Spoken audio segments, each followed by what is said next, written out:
What's up, y'all? Welcome.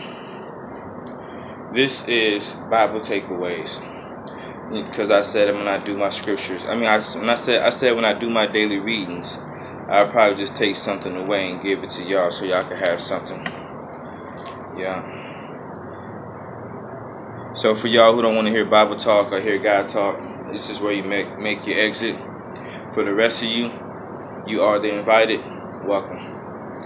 All right. I ain't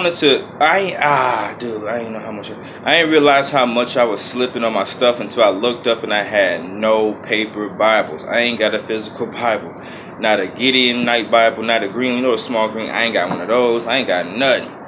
I used to give out Bibles because I went to the dollar store, right?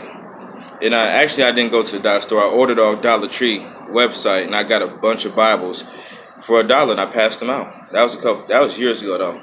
But I kept me some, and then I had my own personal Bible. Then I had a bunch of small Bibles because depending on, it probably happens in your city, where people just leave Bibles around. And then they also leave those little flyers and those little paper tracts. So yeah, I picked those up and I take them with me. And then I had started to look for a paper Bible. I'm like, I gotta have one around here. I gotta have one. I ain't got none. I've been slipping on my stuff. Because what I wanted to do was read to y'all Psalm 103. Psalms, Proverbs, Job, Ecclesiastes, and Song of Solomon. Those are considered the more poetic side of the Bible, and those ones are poetic. And then a lot of Psalms, they are beautifully written. Psalm 103 is one of them. So for this Bible takeaway, I was reading that yesterday when I had read Psalm 103 yesterday. I'm gonna read this whole thing to the people. But then I ain't got a Bible. I'm about to buy me one next time I get paid. I'm broke as dirt. It is what it is, though. But Psalm 103, I'm going to read that. I probably drop that on y'all sometime. So that's one that I read and I want to read to y'all. Then I had Isaiah 20. Yeah, Isaiah 20. In Isaiah 20, the Lord made Isaiah walk through the city naked as a sign of prophecy to how the Egyptians and the Ethiopians were going to be led naked into captivity. And then another one was Job. Job, oh, there's this thing, right? Because Job was going through it, right? And he was trying to figure out what was happening. And then he started to question God, and God kind of went off on Job. It was like, okay, you questioning me as if you could understand me. You should know better. So he started comparing himself to Job. It's like two chapters long. He started going off on Job. He like, all right. He like, let me hear your voice, because my voice is the sound of many waters.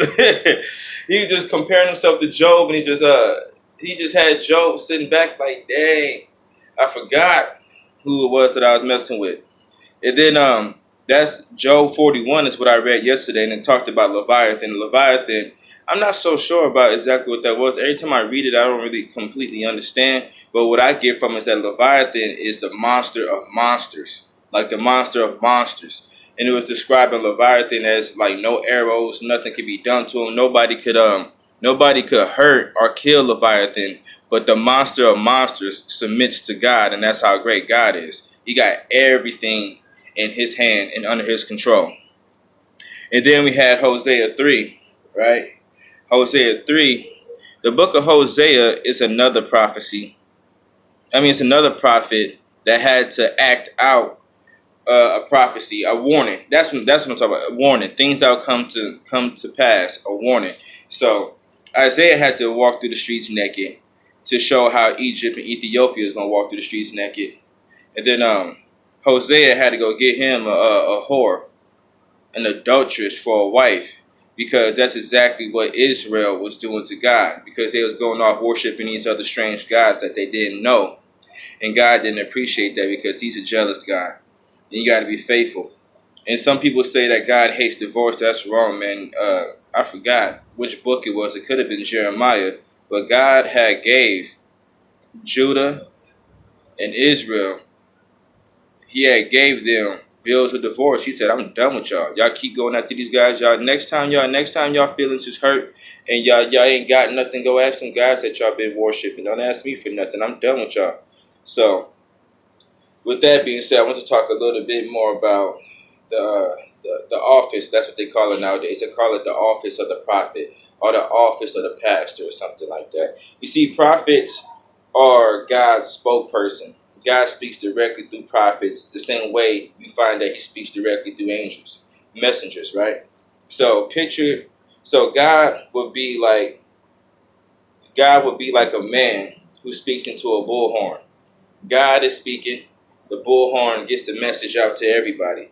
That's how it goes. God speaks. The prophet is the bullhorn that gets the message out to everybody. Okay, so the prophet is not allowed to speak or say anything besides exactly what the Lord has commanded him to say.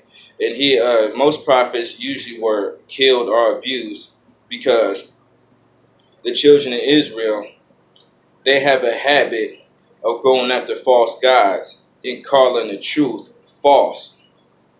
And they don't want to. You know how people are, though. You know how people are. They want to believe what they want to believe, and anything that is opposing their views is a threat. That's how prophets were treated throughout history. And then when the Lord came and he was addressing them, he told them, like, y'all kill prophets. You and your fathers, y'all murder prophets. Y'all can't tell me nothing. Y'all want to tell me about how y'all the son of Abraham, Isaac, and Jacob. You always talking about Moses and your fathers, but none of your fathers, Abraham, Isaac, Jacob, Moses, they didn't kill prophets. They served the Lord. They stayed faithful. So with that being said, the prophets are also normally in life, prophets are usually like geniuses. Nobody really recognized the importance of the person until the person is no longer around, either by death or that whatever situation that they was trying to improve has come to halt. You know what I'm saying? So it's usually like that. People don't appreciate the prophet until after things get really bad. And then that's exactly what they do. They go running to the prophet to say, oh, snap, would you go pray for us? Would you tell God that we're sorry? Then God will hear the prophet, but God knows all things before it happens anyway. But then that's when God will try to recover his people, and that's why they call him the deliverer. All right. Now, another purpose of prophets is not just to speak and to prophesy.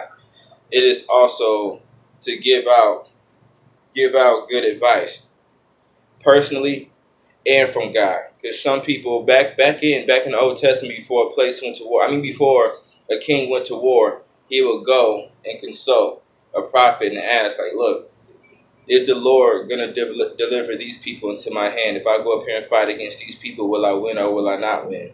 And then the prophet would go fast and pray and come back with the message from the Lord. So prophets are the oracles of God, but they're not witchy. You know what I'm saying? They're not necromancers. They don't do witchcraft. You know what I'm saying? To be a prophet requires a certain kind of cleanness and holiness and righteousness, because God can only use those who are clean and only holy. Well, I ain't gonna say that, but when you're a prophet, you can't be like regular folk. You won't be like regular folk. The life that you live before God won't allow you to be like regular folk. Regular folk won't understand what you're doing and how you live, because you deal with God more than you deal with people. That's how it is. So if a prophet is to give out advice or to give out the word, if the prophet is to give out advice or to give out a word from God, then he must separate between his will and God's will. There was a time in the New Testament where Paul was writing to a church. I can't remember which one it was, but he told them flat out, he separated the difference. He said, as of this time, I have no commandment from the Lord, but I do have my own advice. I recommend that y'all do this, fill in the blank, you know? So other than that, that's Bible takeaways. I really do intend to keep these videos short.